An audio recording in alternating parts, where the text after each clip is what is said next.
And we're back with all the action. We see that Jan Nepomniachtchi has won that game against Alekseenko. We were discussing it before we left for a break. And Dave, I also see that Magnus has decided to join us one more time. So he didn't rage quit as I was thinking that he had. So welcome back, Magnus. Dave, let's just go through the last couple of moves that happened in this game. He decided to go for the plan that we were least expecting. He actually went for queen h7. I think he just calculated it all the way through. Let's do a play-by-play. Magnus, David, take it away. Yep, queen takes h7 came, and as predicted, Black pretty much had to capture this knight. Few tactics here. We did get to this position, b takes c4, and here Jan decided to play e4. I was having a chat with you, Magnus, in the break, and you were surprised slightly by this one. I was very surprised to see this, but I suppose he just calculated everything here, and it looked very, very convincing. And it seems that White will win a second pawn without having to trade queens, and then it's plain sailing. So yeah, right now it's equal, but he will win.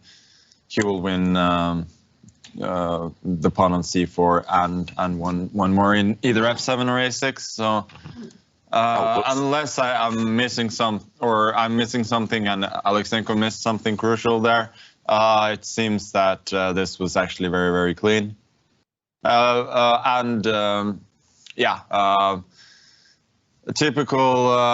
Typical conversion. Like you only need to win the game once, and you only need to win. You don't necessarily need the fastest way or the best way to win. You just need a win that you've calculated. So I think he did this very nicely.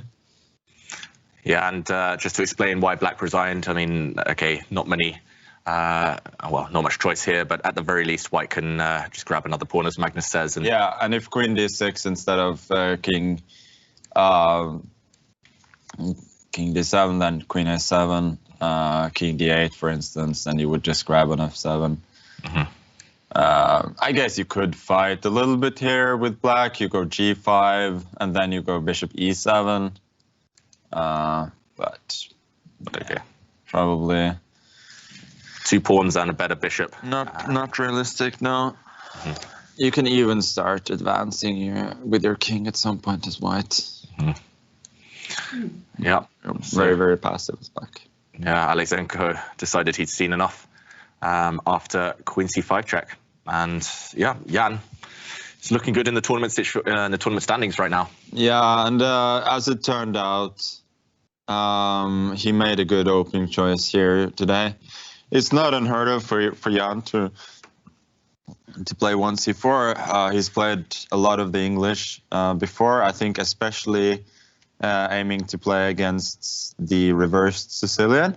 But he clearly caught Alekseenko off guard, and Alekseenko either played a bad line or didn't know the line well enough. Doesn't really matter. Anyway, the result was that he was, I think, lost after the opening. It's as much as that, and then probably wouldn't take a stronger player as Nepomniachtchi to convert, but it doesn't hurt either.